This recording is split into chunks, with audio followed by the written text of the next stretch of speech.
पृष्ठ रसायन में जो सबसे पहला टॉपिक है वो है अधिशोषण का। तो यहाँ पर अधिशोषण पे आते हैं। अधिशोषण, इसको अंग्रेजी में एडजॉर्प्शन कहते हैं, ADSORPTION। ये देखिए स्पेलिंग यहाँ पर लिखी हुई है, ठीक है। तो अधिशोषण के अंतर्गत हम लोग अध्ययन करेंगे सबसे पहले अधिशोषक, अधिशोष्य, विशोषण, अवशोषण, ठीक है। फिर आगे बढ़ते हैं, अधिशोषण की डिफिनीशन पे आते हैं। तो अधिशोषण एक ऐसी प्रक्रिया है जिसमें किसी पदार्थ की सांद्रता उसके स्थूल यानी उस वस्तु के अंदर, तो स्थूल कहेंगे संपूर्ण हिस्सा, वो भी पृष्ठ के अंदर वाला।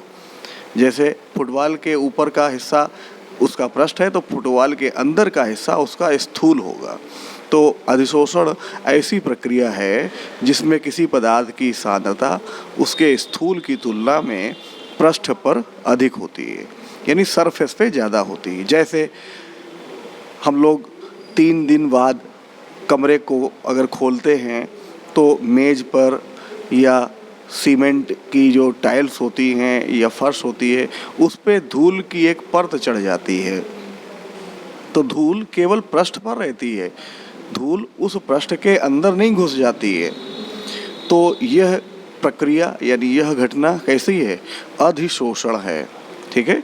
तो अधिशोषण में जितने भी अधिशोषक पदार्थ होते हैं जो सरफेस कहलाएगी, और जो पदार्थ अधिशोषित होता है उसे अधिशोष्य कहेंगे।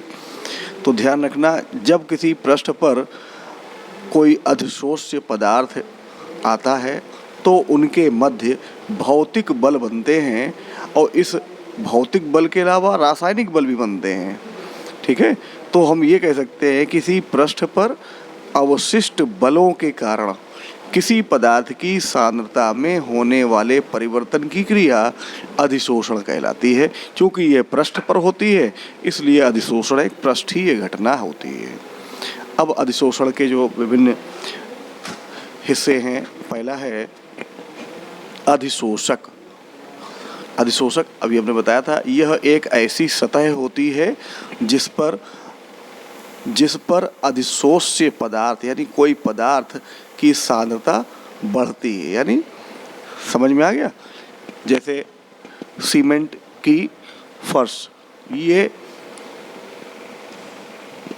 वह सतह हुई, ठीक, जिस पर पदार्थ अधिशोषित होगा यानी जिसकी सांद्रता बढ़ेगी। दूसरा है अधिशोष्य, वह पदार्थ है जिसका अधिशोषक की सतह पर अधिशोषण होता है यानी सांद्रण बढ़ता है, ये अधिशोष्य होता है। अब आते हैं इसका उदाहरण।